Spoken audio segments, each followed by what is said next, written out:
میں نے کہا ریحان کچھ بھی نہیں ہے، لیکن اس نے میرا ہاتھ پکڑا اور جب ہاتھ آگے کیا اس میں اس لڑکی کی تصویر دیکھی تو ایک دم سے چپ سا ہو گیا۔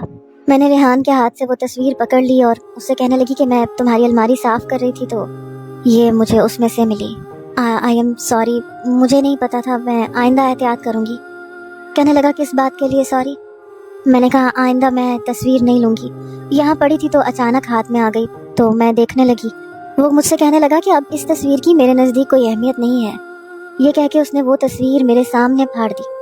پھر مجھے کہنے لگا باہر چلیں۔ میں نے کہا باہر کہاں؟ کہنے لگا گھر سے باہر، کہیں باہر چلتے ہیں، آئس کریم کھا کے آتے ہیں۔ اس کی بات سن کے میں نے حیرانی سے اسے دیکھا۔ میں سمجھ نہیں پا رہی تھی کہ وہ ایسا کیوں کر رہا ہے۔ میں اسے حیرت سے دیکھ رہی تھی۔ کہنے لگا کیا ہوا، آپ سے بات کر رہا ہوں، چلو باہر چلتے ہیں۔ میں نے اسے کہا ریحان آئی ایم سوری، میں آئندہ ایسے نہیں کروں گی۔ تم ایسے کیوں کر رہے ہو؟ مجھے پتا ہے اس کی تصویر دیکھ کے تمہیں دکھ ہو رہا ہے۔ کہنے لگا کم آن یار، ساری زندگی اب اسے روگ تھوڑی نہ بنا کے رکھوں گا۔ ہاں یہ ٹھیک ہے کہ مجھے اس سے محبت ہوئی تھی لیکن نصیب نہیں ملے، کوئی بات نہیں، ایسا ہوتا ہے۔ یہ صرف میرے ساتھ تو نہیں ہوا، باقی اور بھی بہت سے لوگوں کے ساتھ ہوتا ہے، لیکن سب مر نہیں جاتے۔ اس کے لہجے میں سختی سی آ گئی۔ وہ کہنے لگا آپ نے چلنا ہے یا نہیں؟ میں انکار نہیں کر سکتی تھی۔ میں اس کے ساتھ آئس کریم کھانے چلی گئی۔ وہ ویسے باتیں کرنے لگا جیسے پہلے کرتا تھا۔ ادھر کیا دیکھ رہی ہیں، یوں نہ دیکھا کریں۔ میں نے کہا کیا مطلب؟ تمہیں دیکھ رہی ہوں، وہ تمہیں پہلے کبھی اس طرح سے دیکھا نہیں میں نے۔ کہنے لگا شاید میرے منہ پہ کچھ لگا ہوا ہے یا میں کارٹون لگ رہا ہوں جو آپ نے کبھی میری طرف دیکھا نہیں ہے۔ اس کی بات سن کے میں چپ ہو گئی۔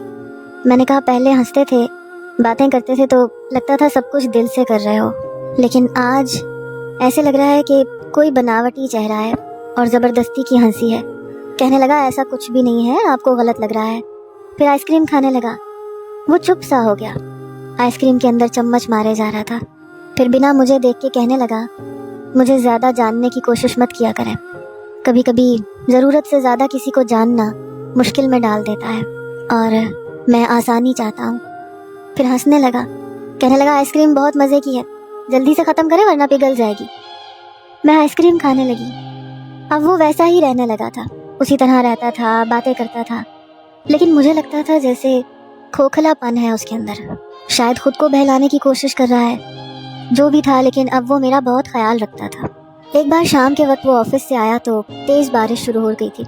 میں کچن میں تھی۔ کہنے لگا کیا کر رہی ہیں؟ میں نے کہا رات کا کھانا بنا رہی ہوں۔ مجھ سے کہنے لگا پکوڑے بنا دے، بارش میں بڑے اچھے لگتے ہیں۔ میں نے کہا تم فریش ہو جاؤ، میں بنا دیتی ہوں۔ کہنے لگا فریش ہی ہوں، مجھے کیا ہوا؟ پھر ادھر ادھر دیکھنے لگا۔